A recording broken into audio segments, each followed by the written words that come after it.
And let's talk about Paris Jackson. So Paris Jackson recently did an interview with Jack Osborne on his Trying Not to Die podcast and asked why and was asked by Osborne whether she struggles with figuring out how publicly she wants her life to be.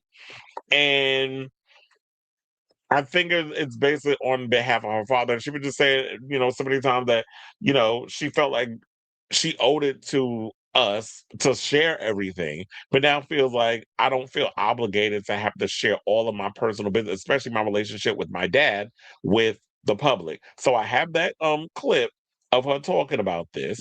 We're gonna go to that clip, excuse me, and we're gonna come back and then we're gonna talk. Please hold. Because I don't really feel like any of us owe anyone anything. Hold on.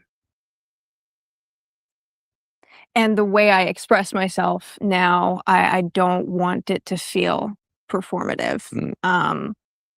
I won't get too into it, but just the one main example that's coming to mind is this idea of like, you need to go on social media on your dad's birthday or his death day or Father's Day, and you need to post. And you need to basically mimic like how a fan would express their love.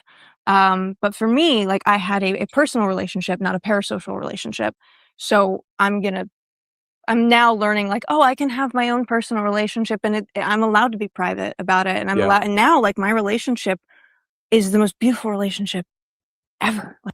Like I'm in a very beautiful spot with my dad and I love that. And it's no one's business. Yeah. And I don't have to share that with anybody. And there's a lot of freedom in that, which is really cool. But just, yeah, I'm not going to express my love in a copycat way, copying someone that didn't know him. Sure. Because I did. That was my best friend. So. Yeah. I when my dad passed, I had this realization that out of all the people that he'd met that knew him, that knew of him, whatever, the millions of people, there were only 5 people on the planet that had the relationship that I had with him. And it's me and my siblings. And it's such a, when you realize, when that really hit me and I was like, wow, like that is really, it's unique. And people can't understand that. I don't, just because of, unless they reflect on their own relationship with their parent, which I think a lot of people don't. They're looking at someone who they admire or a fan of whatever. It's a hard thing to separate. Like, oh, wait, like, I wonder what that relationship was like. And, because I often get the question, oh, what was it like to have Ozzy as your dad? And I'm like, I don't know what it's like not to. Right. It's just my dad. I think that's the silliest question in the world. I think it's the silliest question. I'm like, but he was my dad. Like, I don't know. He,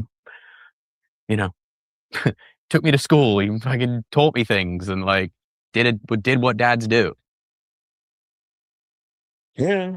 And I don't know. I just guess maybe people just aren't that bright because they're like, well, what's like having so and so as your dad? And it's like, what do you mean? I do agree with Paris that is a ridiculous question because people have to realize there is the superstar persona of the larger than life star like Michael Jackson and of course Ozzy Osbourne being the big rock star that he was.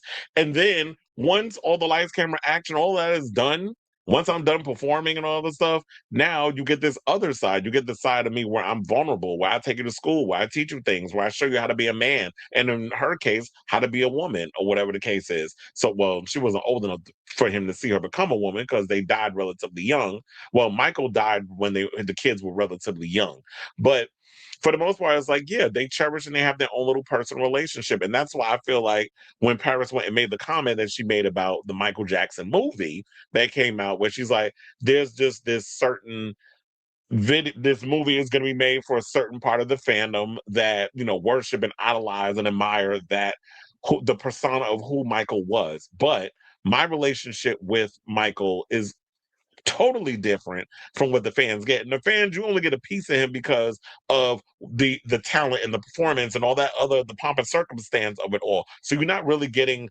Michael on a deep level. So I totally understand that in regards of what they're coming from. And so yeah, she doesn't owe us anything. Whenever Michael Jackson's birthday come around or the anniversary of his death and all this stuff, that is a moment that it should be for you and your siblings. However, they decide to have their personal relationship with Michael, that's on them. Blanket and Prince. But as far as like Paris, however you're gonna have your relationship, that's for you and for you alone. And you don't owe us anything. It's like we all about here just well, I'm out here living my life. I ain't sitting there worrying about what Michael and his family and all of them is doing. But I mean, we know what Michael's doing. Michael's in the grave. But for the, you know what I'm saying. So good luck to you, Paris. And I'm glad you said what you said. And I definitely want to hear from y'all.